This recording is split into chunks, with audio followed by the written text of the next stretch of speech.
Hello, Acho. Let's see this question. The question says, a nation which doesn't have any official religion is ऐसा देश जहां पे कोई भी ऑफिशियल रिलीजन ना हो उसको हम क्या बोलेंगे? तो options are a sovereign nation, B socialist nation, C secular nation या D none of the above.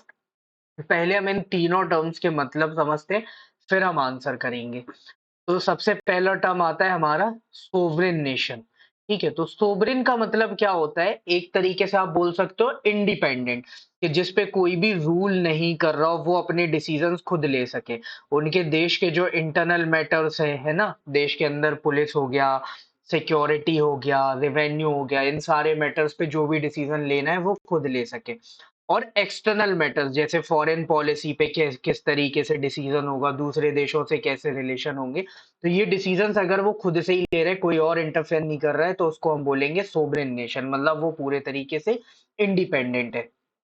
Second है सोशलिस्ट। सोशलिस्ट का मतलब क्या होता है?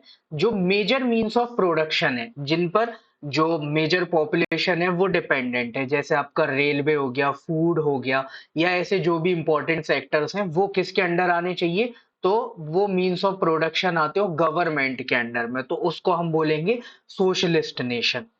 फिर थर्ड वन आता है आपका सेकुलर। सेकुलर का मतलब क्या हो जाता है? कि ऐसे देश जिन्होंने अपना कोई भी ऑफिशियल रिलीजन डिक्लेयर ना किया हो, वो सारे रिलीजन्स को इक्वली ट्रीट करते हो। जैसे आपने देखा होगा बहुत सारे देश ऐसे हैं जो अपने आप को बोलते हैं इस्लामिक रिपब्लिक, है ना? इस्लामिक रिपब्लिक या क्रिश्चियन रिपब्लिक। तो अब यहाँ पे इन्होंने क्या किया कि इस्लाम को अपना ऑफिशियल रिलीजन मान दिया। दूसरा जैसे क्रिश्चियन रिपब्लिक लिख रहा है, ठीक है? तो उसने अपने आप का यहाँ पे जो रिलीजन है किसको मान लिया? क्रिश्चियनिटी को। तो ऐसे ही सेकुलर में क्या होगा कि वो किसी एक रिलीजन को अपना ऑफिशियल रिलीजन नहीं बता रहा है, वो सबको इक्वली ट्रीट कर रहा है। तो यहाँ पे क्वेश्चन में भी हमसे ऐसे ही पूछा गया है कि कोई एक ऐसा देश जिसका ऑफिशियल रिलीजन ना हो उसको हम क्या बोलेंगे? तो उसको हम बोलेंगे सेक्युलर नेशन। तो C will be your final answer. Hope you understood it well. Best of luck. Thank you.